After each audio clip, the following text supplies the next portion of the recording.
السلام علیکم ناظرین۔ آج میں آپ کو بتاؤں گا کہ انسانی جسم میں خوراک کس طرح سفر کرتی ہے۔ انسانی جسم میں خوراک مختلف مراحل سے گزرتی ہے۔ وہ مراحل کیا کیا ہیں ان کے متعلق میں آپ کو بتاؤں گا۔ منہ میں خوراک۔ لقمہ کے منہ میں داخل ہوتے ہی اس میں لعاب دہن شامل ہو کر اس کا محلول بناتا ہے۔ غذا کو چبا کر چھوٹے چھوٹے ذروں میں تبدیل کیا جاتا ہے تاکہ اس پر لعاب دہن کا اثر آسانی سے ہو سکے۔ چبانے کے دوران لعاب دہن میں موجود ایک جوہر ٹائلین نشاستہ دار غذاؤں کو گلوکوز میں تبدیل کرتا ہے۔ روٹی کا لقمہ اگر تھوڑی دیر چبایا جائے تو اس کا ذائقہ میٹھا ہو جاتا ہے۔ لعاب دہن میں موجود لیز غذا کے ساتھ مل کر اسے نگلنے کے لیے آسان بنا دیتی ہے۔ ناظرین، غذا کو چبانے کا مسئلہ بھی موضوع بحث بنتا رہا ہے۔ انگلستان کے ایک وزیر ولیم پٹ کا قول تھا کہ ہر لقمہ کو اتنی مرتبہ چباؤ جتنے تمہارے منہ میں دانت ہیں، یعنی ایک وقت کا کھانا 2 گھنٹے میں ختم کیا جائے۔ دوسرے ماہرین کا کہنا ہے کہ لقمہ کو ایسے چبائیں کہ اس کے ذروں کا رقبہ تقریباً 2 ملی میٹر ہو جائے۔ مشہور انگریزی کہاوت ہے کہ غذا کو منہ میں اچھی طرح چبا لو کیونکہ تمہارے معدہ میں دانت نہیں ہوتے۔ ناظرین میں سے جو لوگ گاؤں میں رہتے ہیں یا جن لوگوں نے اپنے جانور رکھے ہوئے ہیں، انہوں نے مشاہدہ کیا ہوگا کہ جب جانور کو چارہ ڈالا جاتا ہے تو وہ چارہ تو فوراً ہی کھا لیتا ہے، لیکن کافی دیر کے بعد بھی آپ دیکھیں تو وہ چبا رہا ہوتا ہے۔ تو یہ بھی ایک سوچنے والی بات ہے کہ آپ نے ایک کھرلی بھر کر جانور کو چارہ دیا ہے اور اس نے وہ سارا کھا بھی لیا ہے، لیکن ابھی تک اس کے منہ میں موجود ہے۔ ناظرین، آپ کو یہ سن کر حیرت ہوگی کہ جانوروں کے 2 معدے ہوتے ہیں۔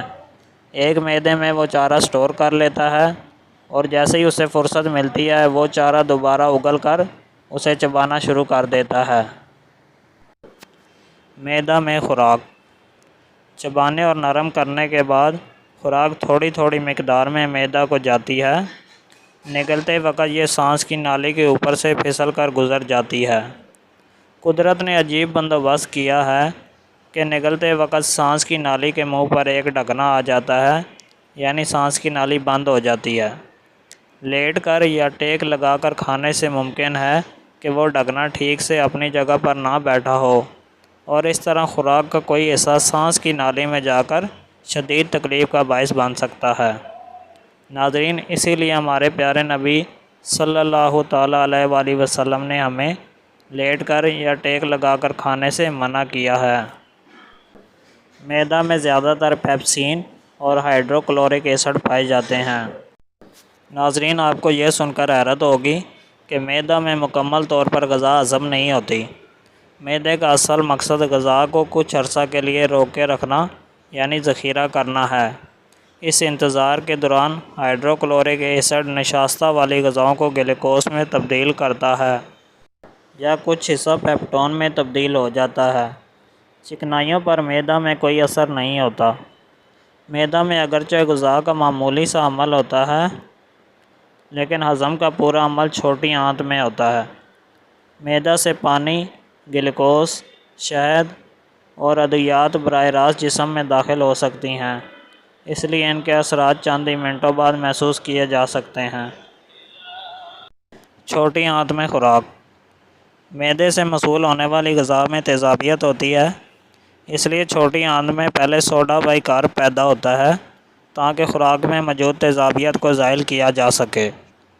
چھوٹی آنت میں کئی قسم کے لعاب مختلف غدودوں سے خارج ہو کر غذا پر گرتے اور اس کے ساتھ شامل ہوتے اور اسے ہضم کرتے ہیں۔ غذا کو ہضم کرنے کے لیے آنتوں کی دیواروں میں پائے جانے والے غدود کچھ جوہر پیدا کرتے ہیں۔ لبلبہ میں پیدا ہونے والے لعاب بھی ایک مخصوص نالی کے ذریعے چھوٹی آنت میں گرتے ہیں۔ پتا کا سفرہ بھی چھوٹی آنت میں آ کر شامل ہوتا ہے۔ ان لعابوں کا کام ایک ہی قسم کی غذا کو کیمیاوی عمل کے ذریعے ہضم کرنا ہوتا ہے۔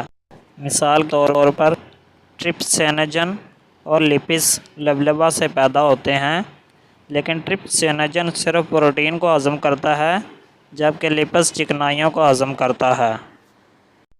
بڑی آنت میں خوراک۔ چھوٹی آنت میں ہضم کے بعد غذا کا بیشتر حصہ جذب ہو جاتا ہے۔ غیر مطلوبہ اور ناقابل ہضم غذا نیم سیال حالت میں بڑی آنت کو بھیج دی جاتی ہے۔ بڑی آنت میں پانی کی کافی مقدار اور نمکیات جذب ہوتے ہیں، اور وہ چیزیں جن کی ضرورت نہیں ان کو پاخانہ کی شکل میں جسم سے نکال دیا جاتا ہے۔ ناظرین، یہ تھا انسانی جسم میں خوراک کا سفر، جس سے میں نے آپ کو آگاہ کیا ہے۔